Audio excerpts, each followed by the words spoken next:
This was our first experience with an all-in-one trip like Tripadeal, so we weren't entirely sure what to expect. On top of that, we were placed in a group of strangers, not knowing if we'd click with them or not. However, the trip exceeded our expectations.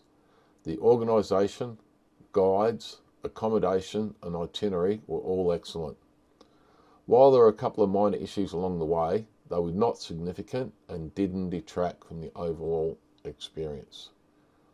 We quickly settled into a routine and got to know the other group members.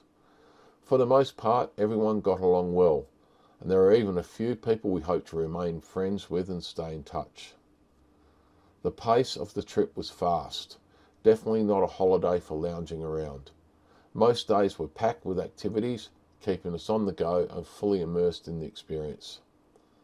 It's hard to pick a single highlight from the trip, but if I had to, I'd say that Luxor in Egypt, including Valley of the Kings, had more of a wow factor than anywhere else. Actually, every bit of Egypt was fantastic. During the trip, I was sort of providing IT assistance to quite a few people, from mobile phone advice or phone technical issues to travel credit cards or travel blogs and of course the camera. Here's the stuff I used during and after the trip. Travel money. I use Wise travel card. I've used a lot of bank travel credit cards. This one is a credit and ATM card and has more currencies than most bank travel cards and has an easy to use app for transferring money. Travel eSIM or travel SIM card. This time I'd use YeSIM, which was an eSIM card, so you didn't have to have a physical SIM. It was easy to use and it was an international SIM, so it worked in Dubai, Egypt and India, and there was no fuss with topping up. I will definitely use YeSIM again.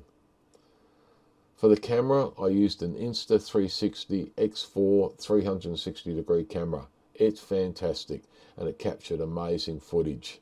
However, the footage for the first 4 or 5 days was a bit white or blurred, and that was my fault. But once I fixed that up, it was great. For a diary or a travel blog, I use Find Penguins.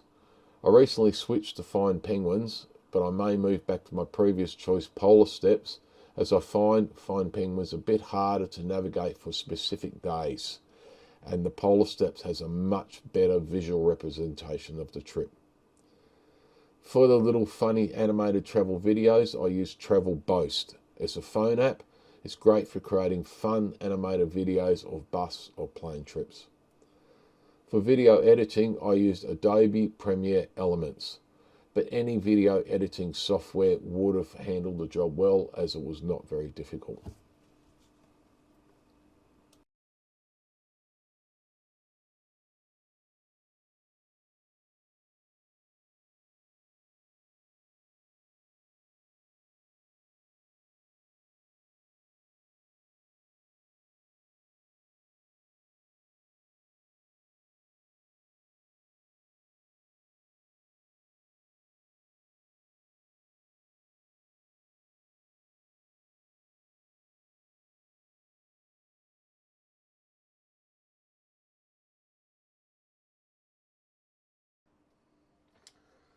And that's a wrap.